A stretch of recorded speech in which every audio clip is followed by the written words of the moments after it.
Hello बच्चों, आज हम लोग व्याकरण हिंदी व्याकरण का एक महत्वपूर्ण टॉपिक के विषय में चर्चा करेंगे। इसका नाम है शब्द। तो शब्द किसे कहते हैं? शब्द शब्द अगर हम लोग इसका परिभाषा देखें तो वर्ण क्या हो जाते हैं? क ख च छ ट ठ ओ आ। तो वर्णों या ध्वनियों के सार्थक मेल को शब्द कहते हैं। शब्द किसे कहते हैं? शब्द किसे कहते हैं? तो वर्णों या ध्वनियों के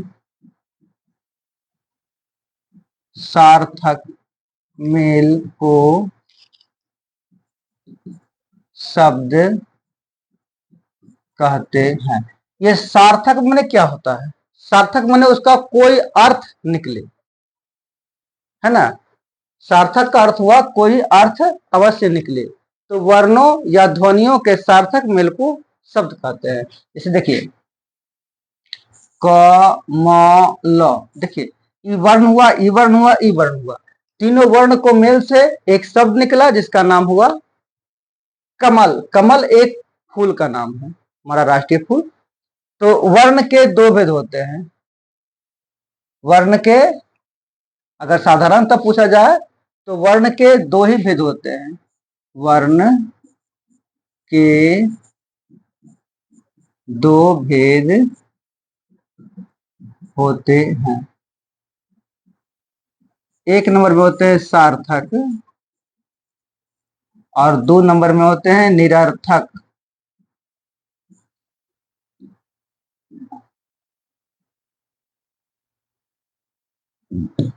सार्थक और निरर्थक अगर हम लोग देखें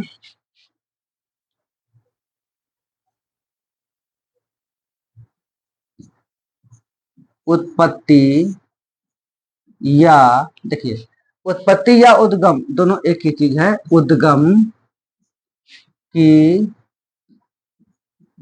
दृष्टि से शब्द के, अभी आप लोग समझ में आ गया होगा। सार्थक और निरर्थक नहीं समझा, सॉरी। पहले सार्थक और निरर्थक बताए थे। सार्थक मैंने अभी हम बताया था आपको कमल। कमल एगो फूल का नाम आ गया। अगर इसी को हम लोग अगर हम बैठा दिए ल म क, लमक का कोई अर्थ नहीं होता। मैं निरर्थक, कोई अर्थ नहीं इसका है।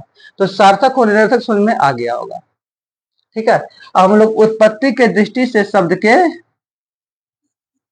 के कितने भेद होते हैं? शब्द के तीन भेद होते हैं। तीन भेद होते हैं। जरा देखिएगा और समझिएगा इसको। बहुत ही महत्वपूर्ण टॉपिक है ये हर बार मैट्रिक में कहिए चाहे इंटर में कहिए, अवश्य इसमें इससे क्वेश्चन आपका टैली करता है, आता है। उत्पत्ति के दृष्टि से शब्द के तीन भेद होते हैं। कौन कौन होते हैं? एक नंबर में देखिएगा रूढ़, दो नंबर में होता है यौगिक और तीन नंबर में होता है योग रूढ़। पहले इस तीनों के विषय में हम लोग समझते हैं। रूढ़ क्या होते हैं, यौगिक क्या होते हैं और योग रूढ़ क्या होते हैं।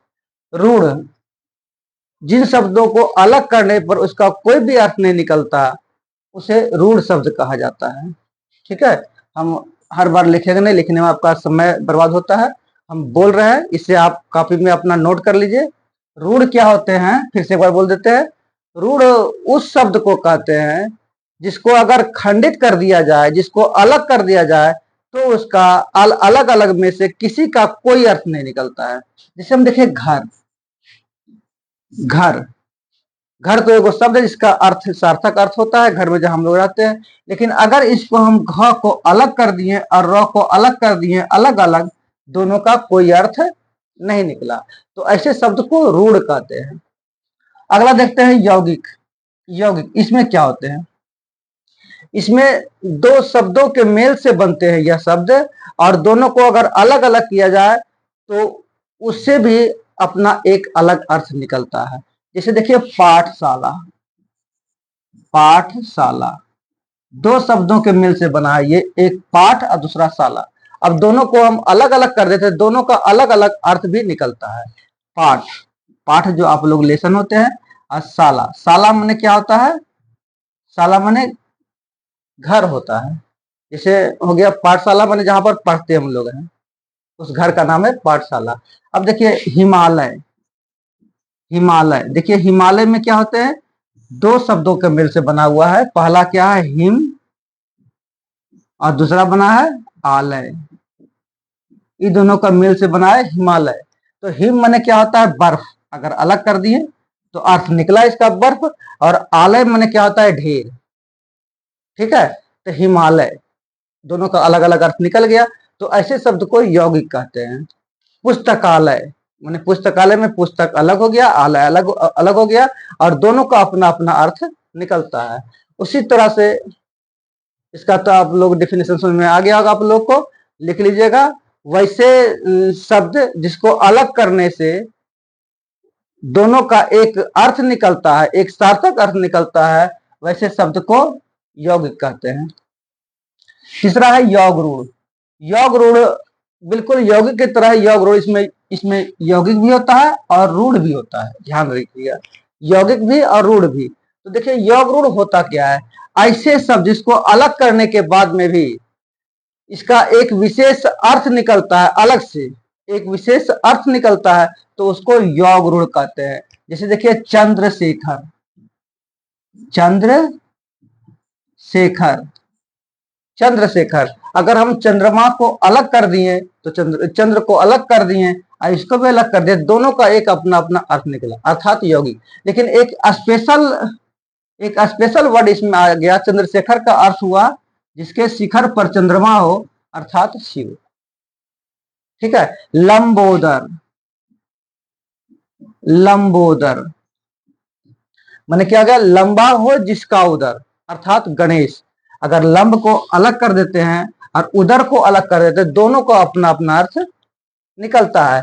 दशानन, दशानन, दस हो आनंद जिसके, दोनों का अर्थ अलग अलग निकाल दीजिए तो आपको निकल जाएगा। इसका अर्थ हो गया रावण, एक अलग अर्थ निकला। लंबोदर का हो गया भगवान गणेश।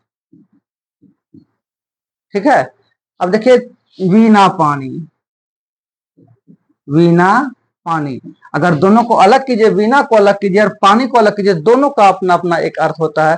वीणा माने वीणा होता है और पानी माने हाथ होता है, जिसके हाथ में वीणा हो, अर्थात माता सरस्वती। अर्थ ये स्पेशल आया, ये अलग अर्थ आया, इसलिए इसको योग रूढ़ में रखा जाएगा। आपको आशा है कि आपको तीनों समझ में आ गया होगा। तो आगे हम लोग पढ़ते हैं बनावट के दृष्टि से, बनावट की दृष्टि से शब्द के, स्पीड में लिखने से जरा सा मिस्टेक हो जाता है, ऐसे लिखा है ना, शब्द के चार भेद होते हैं। बनावट के दृष्टि से शब्द के चार भेद होते हैं। एक नंबर में होते हैं तत्सम,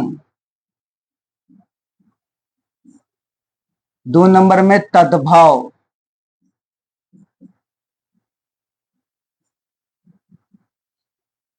देशज,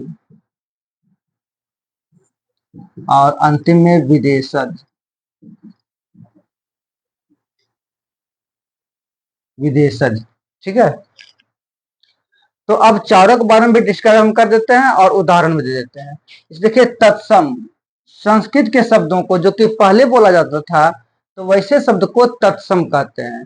जैसे नीर ले लीजिए, नीर मने हुआ जल, नीर मने हुआ पानी, है ना। और भी बहुत सारे वर्ड है जो पहले बोले जाते थे और कहीं कहीं पर उसका उच्चारण अभी भी हो जाता है। अब देखिए तद्भाव, तद्भाव क्या होता है, तत्सम के बिगड़े हुए रूप को तद्भाव कहते हैं। पहले तो इसको जल को नीर बोलते थे और अब इसको क्या बोलते हैं, पानी, पानी। तत्सम अग्नि, अग्नि क्या है, तत्सम है, लेकिन अब इसको क्या बोला जाता है, तद आग, आग, आग क्या है, तद्भव है। ये तत्सम है और ये तद्भव है।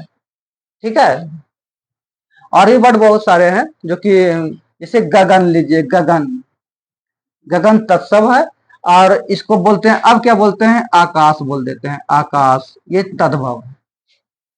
ठीक है, अब आ गया देशज। देशज क्या होते हैं, तत्सम और तद्भव समझ में आ गया होगा। डिफिनेशन लिखिए, तत्सम उस शब्द को कहते हैं, माने तत्सम संस्कृत शब्दों को कहते हैं जो कि पहले बोला जाता था, और तद्भव किसे कहते हैं, तत्सम के बिगड़े हुए रूप को तद्भव कहते हैं। नोट कर लीजिए इसको, तत्सम के बिगड़े हुए रूप को तद्भव कहते हैं। देशज, देश में बोले जाने वाले भाषा को देशज कहते हैं,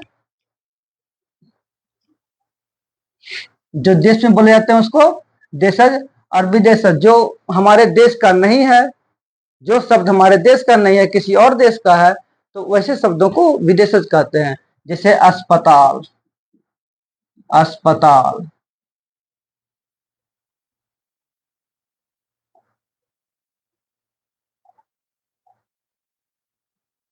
अस्पताल विदेशज शब्द है। ठीक है, अब लीजिए रिक्शा, रिक्शा, रिक्शा क्या है, विदेशज शब्द है। इसका हमारे देश में इसका हिंदी होता ही नहीं है। वैसे अगर हिंदी अगर इसका बैठाने चाहते हैं तो इसका त्रिपाद चक्र होता है, त्रिपाद चक्र।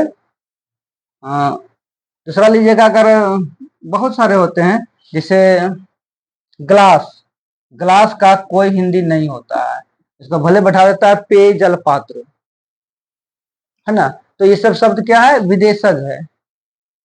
ठीक है, तो शब्द बहुत महत्वपूर्ण है, बहुत ही महत्वपूर्ण टॉपिक शब्द का है, हमारे मैट्रिक इंटर दोनों के लिए है। आप लोग विशेष ध्यान दीजिएगा शब्द में, शब्द के बारे में, और कम से कम 2 से 3 बार आप वीडियो को देखिएगा, आपको पूर्ण रूप में समझ में आएगा। एक बार में आपको समझ में हो सकता है कि नहीं आवे। ठीक है, आशा करता हूं कि अच्छा लगे तो लाइक और सब्सक्राइब अवश्य कीजिएगा। धन्यवाद।